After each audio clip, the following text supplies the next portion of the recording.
it really comes down to this. The more stress resilient your body is, the more efficient your metabolism is going to be. So the goal is, rather than walking around trying to avoid stress, we want to actually train our body to handle stress better. Because that is the key to unlocking a total kick-ass metabolism. Welcome to REV Your Metabolism with Alicia Murphy. I'm Alicia, your host, creator of Stress Monkey Fitness, the REV method, and your go-to health coach for being super fit and unstoppable after 40. With 15 years of rocking the fitness and nutrition industry, plus overseeing the wellness program for a major shoe company, I'm here to share my knowledge with you. Are you ready to join me on an exciting journey to restore your metabolism, boost your health, and turn back the aging clock? On this podcast, we'll unlock the secrets to boundless energy, burning more fat naturally, and feeling confident in your own skin. Get ready to soak up simple yet powerful strategies that will transform your health and fitness game. These tips will be a game changer, so hang on to your hats and glasses. And do not forget to hit that follow button so you won't miss any of our amazing tips and tricks. All right, let's rev it up. Hey there, Rever. It's me, Alicia. So glad you're here. Oh my God, this is a part 2 really to our topic that we talked about last week because I realized I needed to dig deeper on the subject of stress and its link to your metabolism. Get ready to amp up your metabolism and transform your stress game because today we're going to deep dive into how stress impacts your body's natural fat burner. On this week's episode of the REV Your Metabolism podcast, we're going to talk about how modern conveniences might not be doing us any favors, and we're going to discover the power of stress resilience training through the concept of something called Hormesis. So get prepared to revolutionize your approach to stress. I just want to teach you how to do better at stress. Okay, do you have your shoes on? You ready to go walk and talk? And again, I really implore you to listen to this entire episode because I'm hoping that I completely shift your outview of stress, what it means for you, and ways that you can actually start to teach your body to handle stress better. So remember we talked about, this is just a quick little overview of last week, and I want to make sure that we understand this because it's an important concept to get. We talked about the stress monkey and the Zen monkey. And that analogy works really well when we are talking about our stress response because there's basically 2 branches. You have fight or flight, and then you have the exact opposite, rest and digest. And you can't be in a little bit of both at one time. It's one or the other. So we use the analogy of a stress monkey for your fight or flight. And then we use the analogy of Zen monkey for rest and digest. And I taught you that your stress monkey is not bad. So we've really got to stop villainizing stress. Your stress monkey helps you to thrive. Your stress monkey helps you to survive. Your stress monkey helps to keep you safe and aware. So the stress monkey has a huge need. But what I explained last week was this concept of we got to get out of stress monkey mode sometimes. And unfortunately, Zen monkey is just not a part of our daily lives anymore. So you have to be intentional about giving your Zen monkey some love. And think about it this way. For some of us, me included, your buddy Alicia, I am the stress monkey. Some of us, our stress monkey is just naturally stronger. When I was a kid, When I was growing up, I was always worried about things, stressing over silly things. My parents would even be like, all right, relax, calm down, have some fun. I just have a naturally strong stress monkey. So for someone like me, it's even more imperative that I'm smart about the way I deal with stress, that I train my body to be more stress resilient, and that I'm making sure I'm taking time to build up my Zen monkey. Because for me, I naturally have a strong stress monkey and a weak Zen monkey. So just take a moment to think about you.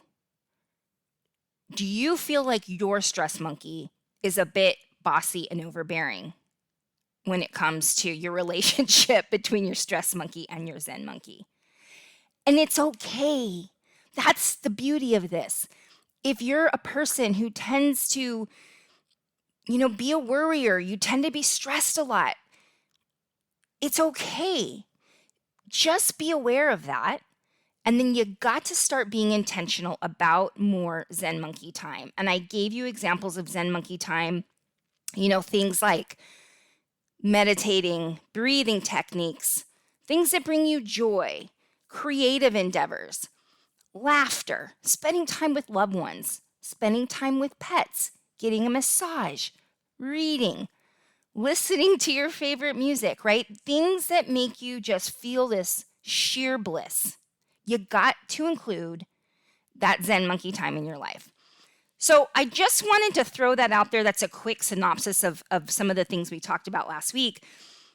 But today we're going to take it a step further, because today I want to explain to you why we're so stressed out.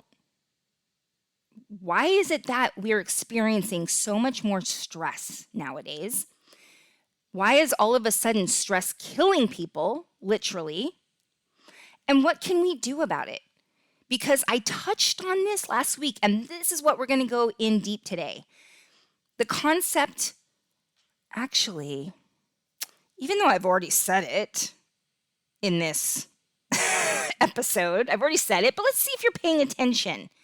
It's time for a fact or fiction. Fact or fiction. The concept of purposely and intentionally subjecting yourself to certain stressors in order to increase your body's resilience to stress down the road is called Hormesis. Is that fact or fiction? I wanted to do a fiction, and I always felt pressure to come up with the word, so I said hormy, not horny, by the way, hormesis. That's a fiction, if you haven't been able to tell by now. It's hormesis. So basically, hormesis is this concept where we are able to subject ourselves to certain stressors that our body will then use to build up resilience to stress. And it will continue to do so when we are subjected to stressors down the road. So basically, Hormesis teaches your body how to handle stress like a total badass, okay? Before we get into Hormesis, though, and I'm going to explain it better, I'm going to explain why this is happening, and I'm going to give you examples of things you can do that are considered Hormesis to help train your body to handle stress better. But I want to start by this, because this right here, this concept I'm about to introduce to you, makes it so that you understand why it is of the utmost importance that you train your body to get better at stress when it comes to your metabolism. And that is this. Your metabolism is a stress barometer. I'm going to explain what that means. But your metabolism will basically adjust its fuel consumption and energy production based on what it is exposed to and how it perceives its environment and surroundings. So think about this for a second. If your metabolism, basically a stress barometer, or you could use the word gauge, it's a stress gauge, and your body isn't able to handle stress well, and it perceives so many things as fight or flight, what do you think that does to your metabolism? So you can understand that by helping your body to become better at dealing with stress, you're going to also help your metabolism. Does that make sense? I'm going to give you a visual really quick here. So I want you to imagine, the gas gauge in your car, where it's, on the left-hand side, it says E, and then you've got all these little lines, these little tick marks all the way to the other side where it says full. I want you to imagine that gauge. You're staring at it. But rather than empty and full, on the left-hand side, I want you to think optimal, right? So we're going to go, this is your stress gauge. All the way to the left, that's optimal level. That means your body handles stress really well. Your metabolism's kicking ass. You are a total boss when it comes to handling stress. So you're going to go optimal all the way to the left, then normal, and then towards the top, but still on the left-hand side. So the left-hand side is all good. Eustress. Maybe you've heard that term before. Oh, you know what? Yeah, it's got to be a fact or fiction. Fact or fiction. Eustress, spelled E-U, and then the word stress. Eustress is considered to be a positive type of stress. Is that fact or fiction? Yeah, that's a fact.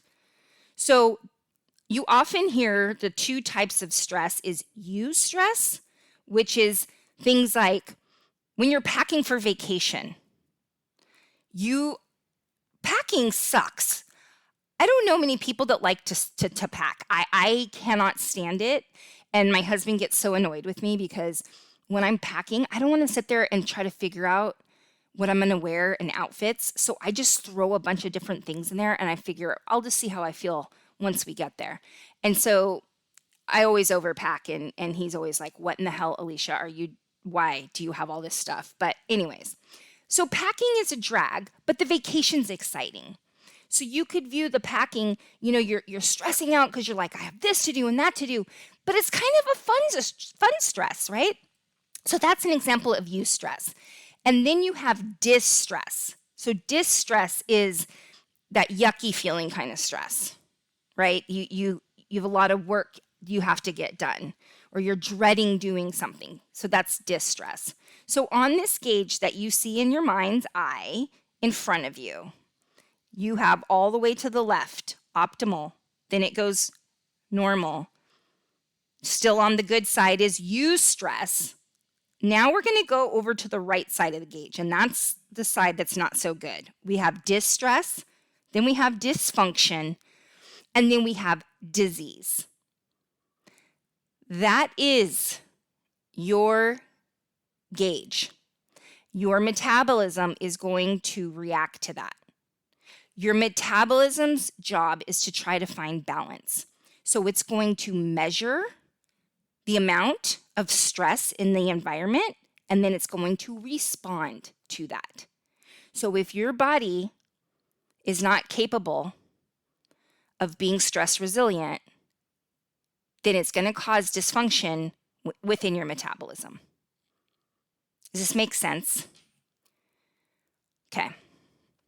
So that's why, we got to think of, instead of making stress a blanketed statement, your stress barometer, right? You have a visual here. What are good stressors? There are good stressors. We're going to talk more about this later, but one I could say right now is exercise. Exercise is a stressor on your body. However, it's a form of hormesis because it actually will help your body to become more stress resilient so that when you have those moments of distress that you can't control, your body is more equipped to handle it. What about bad stressors? So, and I'm gonna dig deeper on this in a second here, but this is what I touched on last week. It's not that this is the most stressful time that ever happened in our history, because it's not. What it is we're subjected to too much of the wrong kinds of stress that our bodies have not evolved to handle. Electronics constantly, this constant access to worldwide horrible news, sitting all day, our bodies are meant to walk all day long. So sitting all day is actually stressful for your body. Junk food, all this crap we put on our food, the preservatives, the chemicals, the hormones. Not enough time outdoors. Our modern conveniences are really destroying our health. Okay. I'm going to get to the better things, but I want you to walk away from today's episode feeling really empowered and remembering who in the hell you are. Remember that you are capable of handling tough things. And I know this is going to sound weird. It's a marine term. Embrace the suck. You've got to learn to embrace the suck.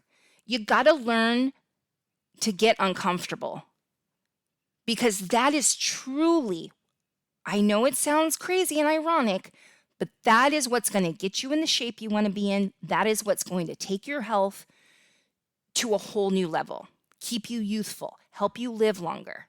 If you can wrap your mind around this idea of I got to get uncomfortable to break through to the other side of where I want to be. With discomfort comes growth. All right, let me say this in a different way. You have a better life than the wealthiest kings back in history. You probably spend most of your time in a temperature-controlled environment. You can order food grown in South America and have it delivered to your doorstep in no time. You can comfortably travel hundreds of miles before bedtime. You have access to advanced healthcare. Machines that freeze moments in time with the click of a button. You have indoor plumbing. So what is there to be stressed about? Well, it turns out that we've adapted very quickly to all of these luxuries, all of these conveniences. We complain when the temperature of the room goes 2 degrees in either direction. Then you had a little turbulence on your flight across the country, which was all but impossible to do just 100 years ago. And the Wi-Fi dropped for a minute on my iPhone, which is more advanced than the space shuttle that brought man to the moon. Let's face it, we live coddled lives, and as a result, we're slowly becoming weaker. And I know that's harsh, but it is 100% true. Every new advancement reduces a little more friction in our life and protects us from perceived periods of stress. My husband and I watched the show 1883 recently. And if you haven't seen it, I love it. I think it's so good. Tim McGraw, Faith Hill are in it. It just served as a reminder of what little wussies we are. I mean, you watch what these people had to go through, risk their lives to flee persecution from, religious persecutions or from their country or whatever it is, or just trying to make a better life for their family. And most of them didn't make it. And they had to survive the harsh temperature changes, extreme heat, extreme cold. They had to battle, right, with people that were, I don't know what the exact word is I'm trying to think of, but like robbers, the bad guys. They had to deal with the bad guys. And I'm sitting there watching it thinking, we really, really have become babies. And the fact that you can absolutely rise up to what is expected of you. We see it time and time again. So I want to remind you of that. I want you to stop and think for a minute. What hard things have you done in your life? Because I bet you've done a lot of hard things before, right? Have you gone through a divorce? Have you gone through a bankruptcy? Have you had a health diagnosis that you had to get through? What about a death of a loved one or a loss of a job? What about this, moms? How about having a baby? I mean, explain that to somebody, what happens, how having a baby happens, somebody that doesn't understand it. Do you know how horrible that sounds? But you did it. You got through it. So just remember that. You're a big deal. All right? Okay. That was my building you up moment. Now, what I want to do is get into explaining a little bit better about how hormesis works. And the last thing I want to say about this, and then I'm gonna move on, but making our lives easier is just the way your mind is programmed. Because for hundreds of thousands of years, there was a survival benefit to us finding ways to make life easier. Put simply, our ancestors who expended too much energy, especially during moments of food scarcity, wound up dead. So it's human nature to think of ways, okay, how can I make my life easier? But we've taken it too far. And I'm just going to go back in my notes here. Let's get into explaining exactly how hormesis works. And then I'm going to give you some examples and what the benefits are. So it's basically intermittent challenging of yourself. And it could be hot or cold, right? The use of temperature, because like I said, that was a stressor we used to have, right? When we were making our way to the West, moving across America, we were subjected to these really harsh climates. So that's one way, that's an example of hormesis. Also physical stressors like physical activity. And another form of hormesis is dietary compounds found in plants. And when I say plants, I'm talking about edible plants like fruits and vegetables and herbs. Or if you're listening in the UK, herbs. I was listening to a podcast the other day and Red Handed. It's really good. It's a true crime podcast. And, they're British. And so they were talking about how they can't stand it when people say herbs. And I was like, when people don't say herbs, when they say herbs. So it's obviously an American thing. We don't say the H, we say herbs. All right, let's get back on track. That was a little bit of my off-beaten path there. We evolved to intermittently challenge ourselves. And again, before we had food delivery services at our fingertips, we were hunting, gathering, moving a lot. We had to be physically fit in order to survive. Physical activity was a part of everyday life. And caloric restriction was also a part of it. This was another challenge that we faced. We didn't always have access to food. Food scarcity was common, as well as eating these plants.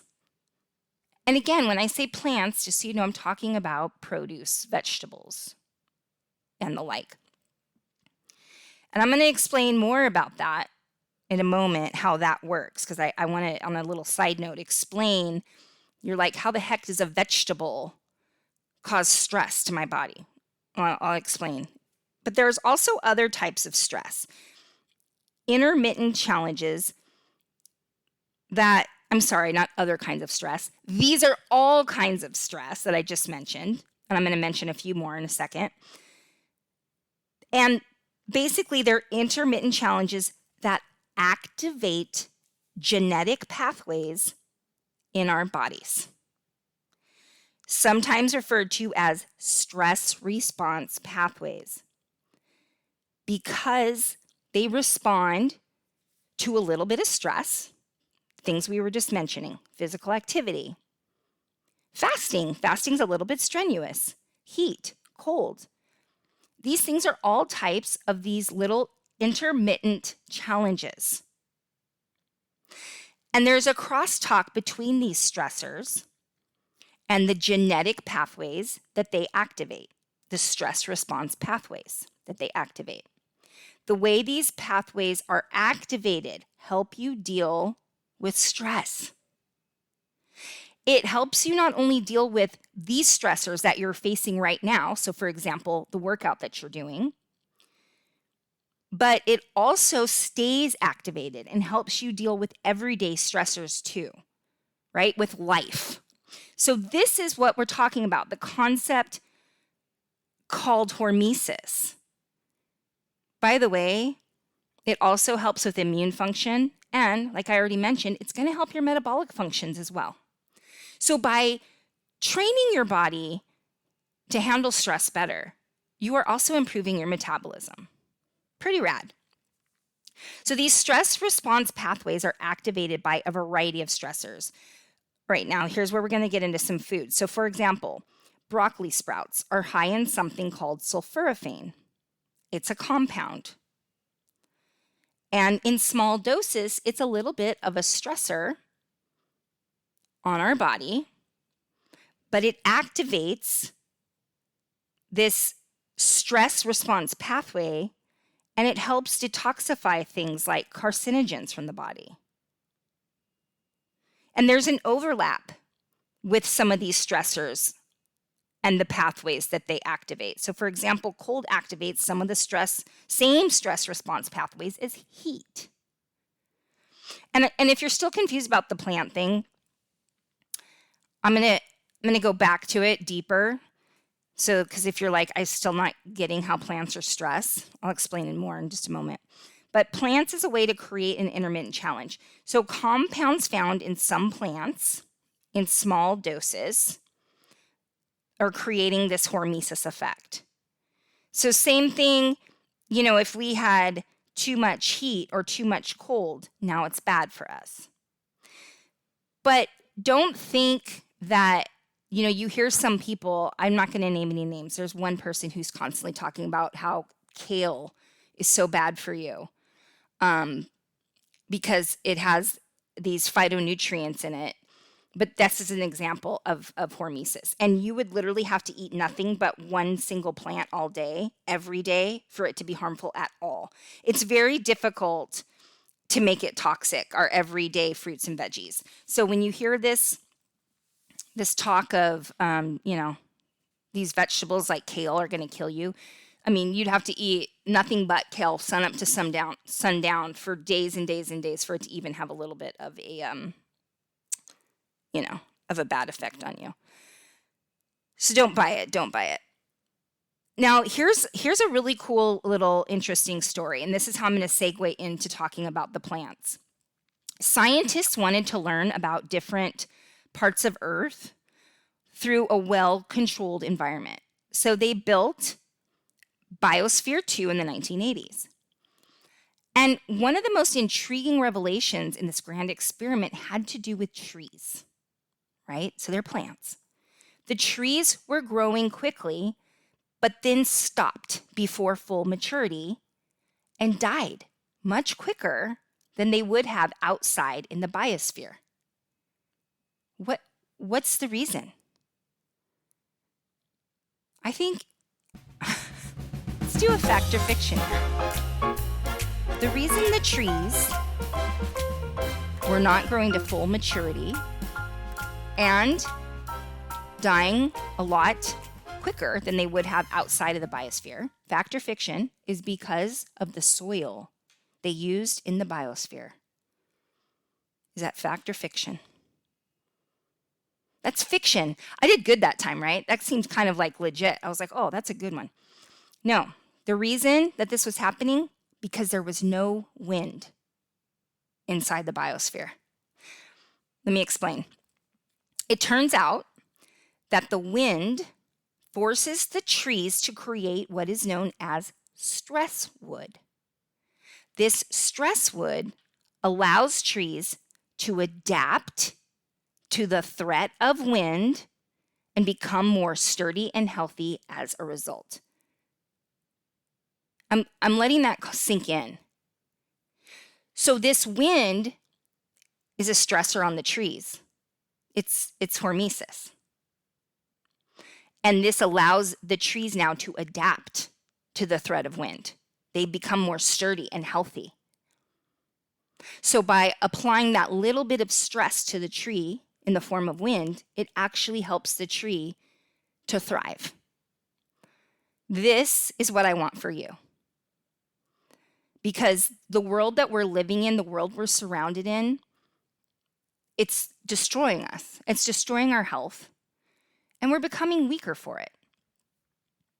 Now, we have a lot in common with those trees. For most of our civilization, our ancestors were subjected to harsh stressors. To survive as a species, humans evolved to adapt to these stressors.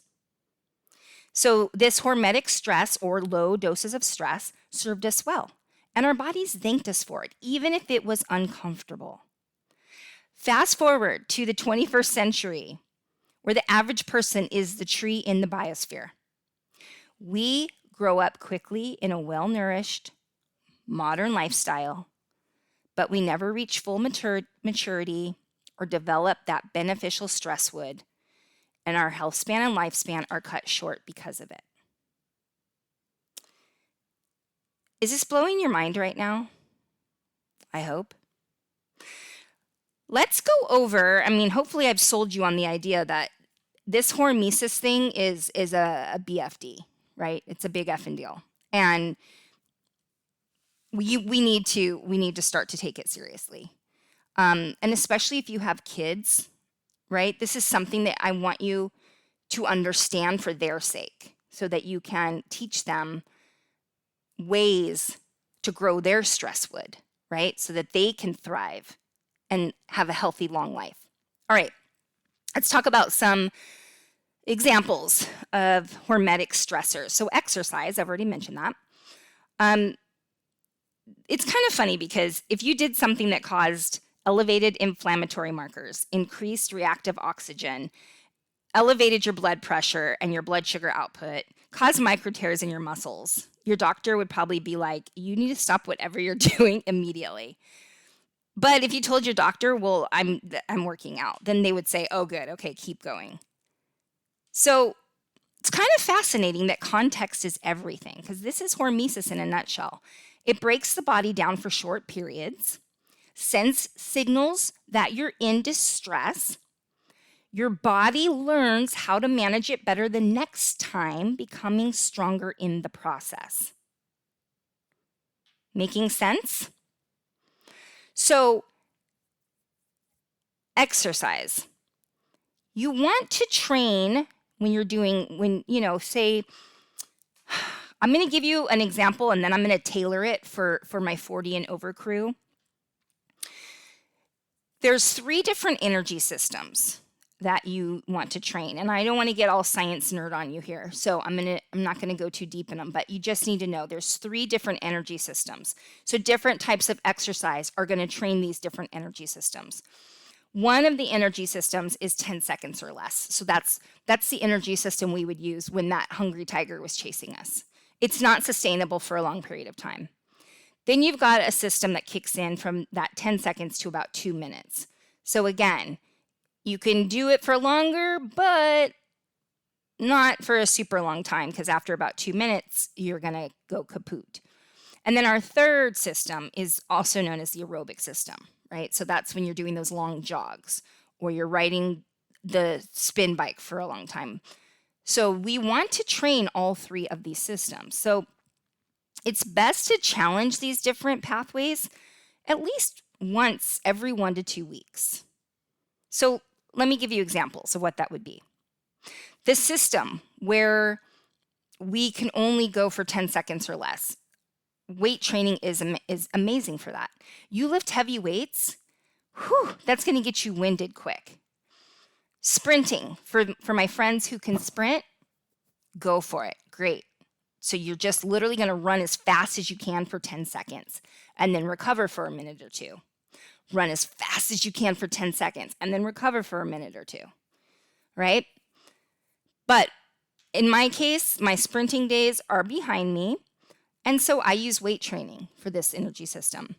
The energy system where you're going 10 seconds to 2 minutes can also be weight training done in a proper manner, like high intensity interval training, tailored for what is high intensity for you, but basically doing a circuit, right? That's going to hit that energy system. Or the run intervals I just talked about. If you're doing intervals, you're hitting 2 different energy systems with that. And then the third would be what's gotten popular being called zone 2 cardio. That could be walking. Basically, it's like this. If you and I were talking on the phone and you were doing this type of cardio, you should be able to not have problems getting your sentences out, but I should know that you're doing something. I should be like, Rever, why are you kind of breathy right now? That's about the level you want to be at. Does that make sense? So exercise. Exercise is a stressor, and you want to try to train those 3 different energy systems. All right, get sun. Getting a tan is the classic example of a hormetic stress because it might be the most visual. Now, sun exposure is one of the healthiest things we can do. Unfortunately, nowadays, we don't reap the benefits of sun. Vitamin D, often called the sunshine vitamin, is one of the most common deficiencies in humans, partly because we only spend about 7% of our life outdoors for most people. And not getting this exposure hurts us in very profound ways. So benefits of vitamin D, it improves your strength, live longer, sleep better, lower risk of cancer, depression management, less risk of falls in the elderly. So of course, there's always too much of a good thing. We don't want you getting sunburned. But try to get 15 minutes of sun a day on your skin. And getting sun through a window doesn't count because the glass blocks the UVB rays. And getting it through clouds does count. So just get outside for 15 minutes while the sun's up. And then also you want to use sunscreen, of course, but please use the healthy types of sunscreen. We're not going to go into that right now, but use the good stuff. All right. Eat plants. So this is our third way.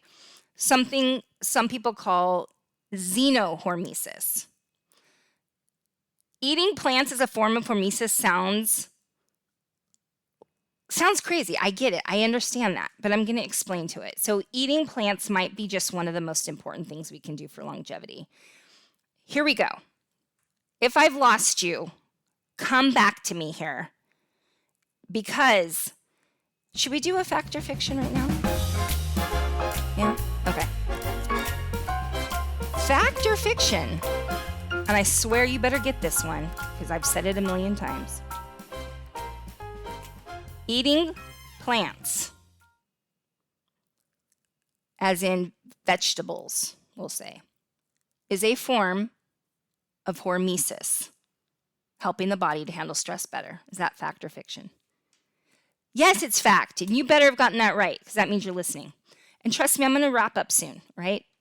I know your legs are getting tired. You're probably about done with your walk, so let's just get back to this. Like humans, plants evolved with 2 purposes in mind: survival and reproduction. Plenty of things threaten plants: droughts, fungus, too much sun. But the most immediate is being eaten. For a plant to survive the wrath of a deer coming in for a quick snack, they developed protective chemical responses which create a less desirable taste. Smart, right?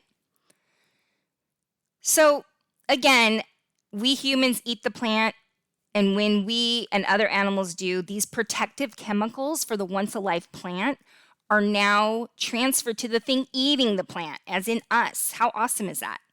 And eating these compounds activates those stress response pathways that I was talking about, and some of the same ones as other hormetic stressors like fasting and exercise. I mean, it's really cool stuff, don't you think? So there are, and again, I don't want to use all these crazy big, long, sciencey words, trying to make this as simple as possible. But the point is that there's something called phytonutrients in plants and fruit, and that is depending on, let's say, orange fruit. So they have something called, what is it called? My mind is so blank right now. Carotenoids? Don't quote me on that, Rever. But basically, oranges, carrots, you've heard that they help you with eyesight, right? So you really want to try, and you may have heard this before, eat the rainbow. But the reason for that is that all these different colors have different phytonutrients. So try to diversify as much as you can. And good news, coffee is up there too with this. How awesome is that? But you want to make sure that just eat more vegetables. Make sure you have some with every single meal. And again, since different phytonutrients are sometimes associated with different color foods, eat the rainbow and vary up your intake. All right, so we've gone over 3 different kinds of hormesis. Let's keep going. We're going to talk about heat. Now, getting in a hot car in the summer, hopping in the hot tub, heat. The most common way to do any sort of quote-unquote heat stress is with a sauna. Sauna's become really trendy lately, which is great. And Dr. Rhonda Patrick, who I absolutely adore, she has a podcast called Found My Fitness, I believe. I'm going to link it up in the show notes. Really, really great stuff. So she provides a review of the effects and benefits of hormesis. And I'm going to just quickly give you this little list here. Let's see. I have this written down over here somewhere. Okay. So here we go. Improved endurance. Helps maintain muscle mass. Helps detox the body of metals and chemicals. Lowers the risk of sudden cardiac death. Lowers cholesterol levels. Lower blood pressure. Less inflammation. Less cognitive decline. Less depression. Listen to this. Interestingly, only 1 sauna session was needed to cause an acute antidepressant effect lasting 6 weeks. Whoa. Improved focus, improved growth hormone, and less insulin resistance. So, you can try this if you have access to a sauna twice a week for about 10 or 15 minutes at a time. Yeah, that's about what I would do with that. Now let's go to the exact opposite, get cold. So cold is a rough one. It's uncomfortable, but again, it's a form of hormesis. You could, go to those cryotherapy places, jump in the ocean if you lived by where I live, because I live in Redondo Beach, and the water here in Los Angeles area never gets much above 68, even in the hottest months. So here's another thing that you could do too.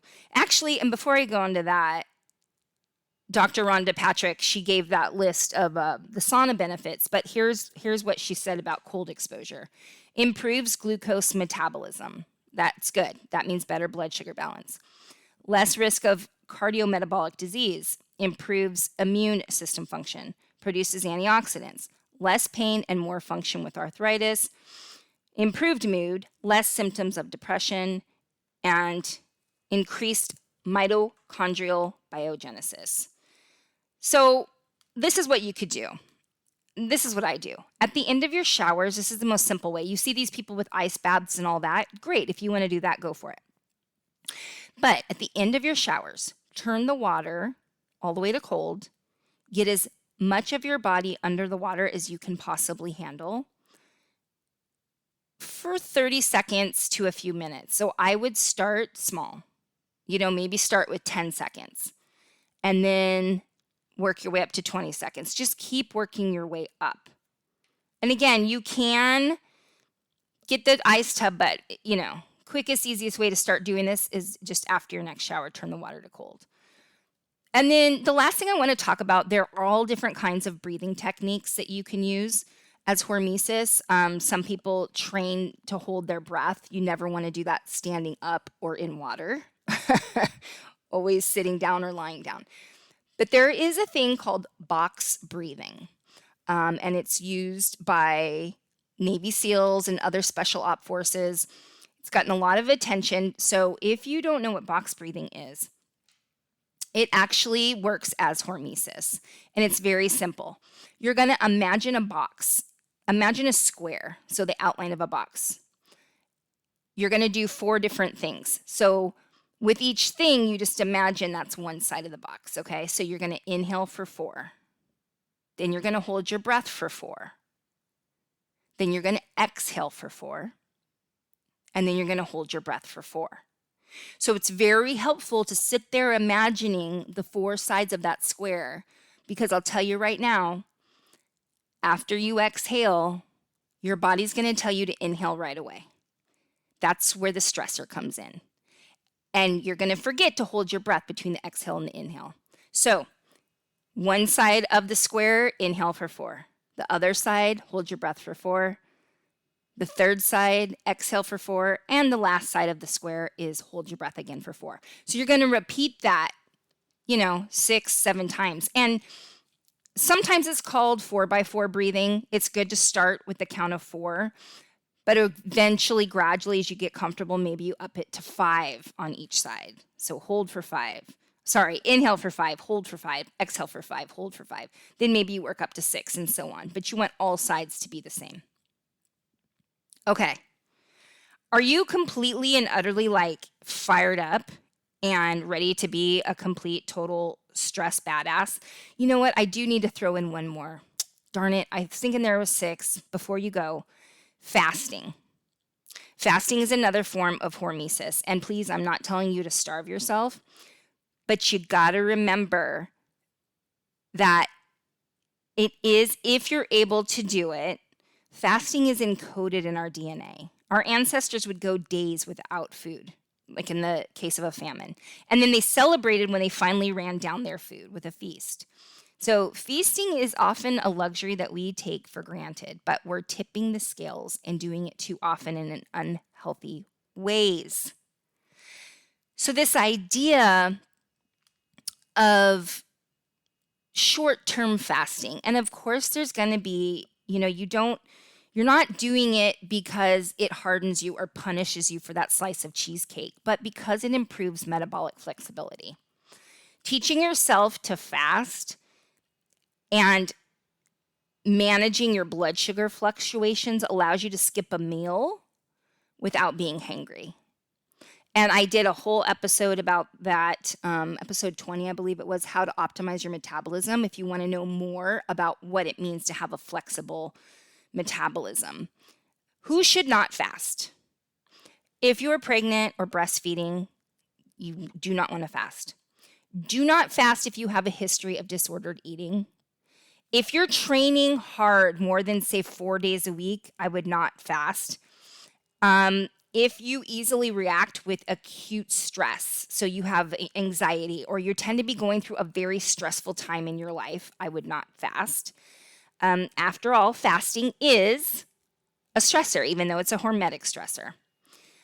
And then just remember, if you are pre-diabetic or diabetic, start with being able just to minimize refined carbs and handling consistent exercise before you start skipping meals, okay? There we have it. I hope you feel like you learned something really cool. I mean, the takeaway here is that we have really brought ourselves to a time where we're living in the lap of luxury, and we're rarely, if ever, exposed to the stressors that our ancestors experienced. And as a result, we're safer, but we're also unhealthier than ever. And in order to become healthier, we need to challenge our mind and body through hormetic stressors. So again, hormesis is just these short bouts of stress that create adaptive responses. Does this make sense? Willingly and regularly inviting pain and discomfort into your life will improve your happiness, resilience, and health. I promise you, stressor forever. Okay, this was a long episode, I know. This is the longest one we've ever done, but how important is this topic, right? So do me a favor, share this with somebody and blow their mind and also help them to live longer and be healthier. I always love our walks together. I hope you're getting a lot out of this. And I'm always asking for this, but if you could leave me a review or a rating on the platform that you're listening to this episode on, huge help. It really helps to get my podcast more exposure, and I'm on a mission to help people be their best self, become unstoppable, and feel amazing. All right, you have a really great rest of your day. Thanks for being here, and I will see you next time. Bye for now, Rever.